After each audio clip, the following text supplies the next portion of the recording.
There's nothing quite as refreshing as ice cream on a hot summer's day. This week I've got a figure that you might enjoy, whatever the weather. Shining Hearts was an RPG that came out in 2010. It was for the PSP and it didn't see a release outside of Japan. Despite this, the game has seen a surprising level of popularity worldwide, perhaps due to its anime adaptation that aired last year, or the near nauseating talent of the game's character designer, the one and only Tony Taka. Now, I'll throw my hands up in the air and openly admit that this is where my practical knowledge of Shining Hearts comes to an abrupt end. I've never played the game or watched the anime, and being a man who prides himself on having knowledge of the source material of any merchandise before I buy it, the fact that I bought this figure on a whim because I was at a con and I had money to burn is a testament to how charming this thing is. So, here we are. This ice cream themed dream is the 1/8 scale Melty de Granite, produced by Alter and sculpted by Hane Motokatsu, based on the original illustration by, you guessed it, Tony Taka. To start us off, let's get a little background on this character so I know what the bloody hell I'm talking about for a change. The following description is taken from my anime list. A tsundere witch who loves ice magic. She resides in a mansion separate from the village, and because she's not too fond of people and hates the sun, she avoids going out. Rick, who I assume is the protagonist, will end up in the company of Melty as he searches for the ingredients for creating extreme ice cream. In battle, all Melty's special attacks are ice cream based. She can also make her familiar spirit, Sorbet, absorb her damage. You could almost say that she can make him absorb her damage. From moment one, it's apparent that this figure has a whole lot of character, and while it doesn't have the sense of motion that I usually crave from my scale figures, it makes up for it with an incredible level of what I can only describe as charisma.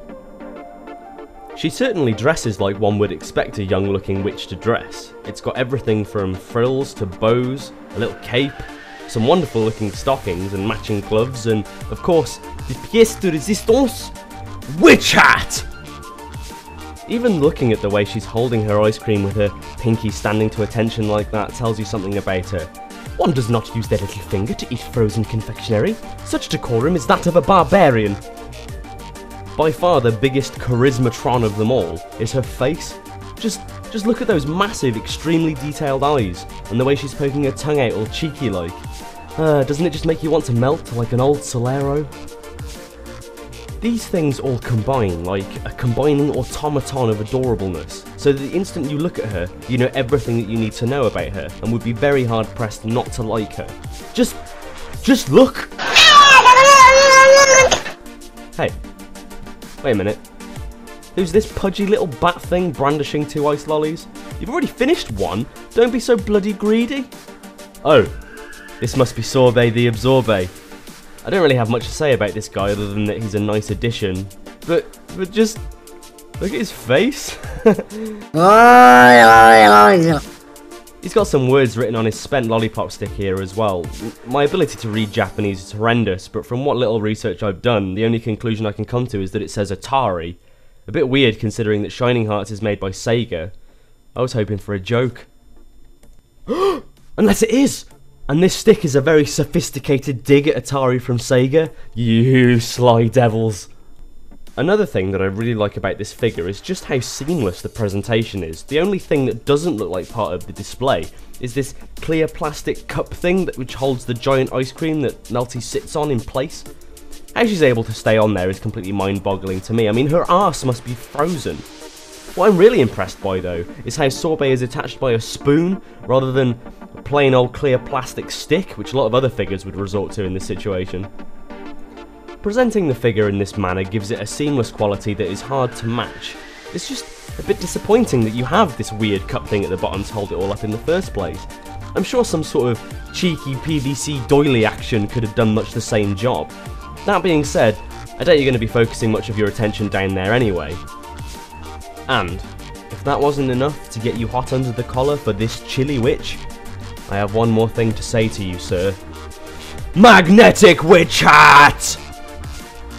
All in all, this girl is bewitchingly adorable, wonderfully presented, and carries a playful charm that makes it a welcome addition to any collection. The level of detail is absolutely phenomenal, her ice cream stand thing even looks edible.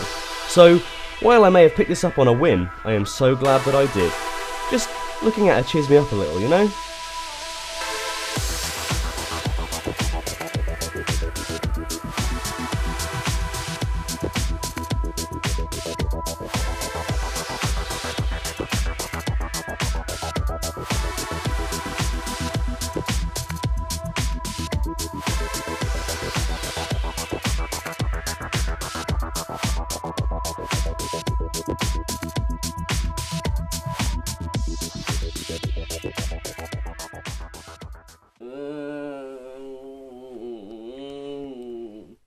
Are you gonna be okay?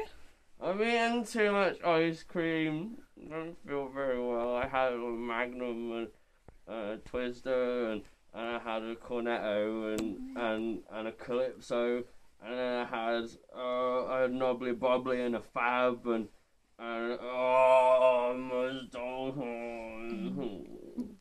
Okay. Okay.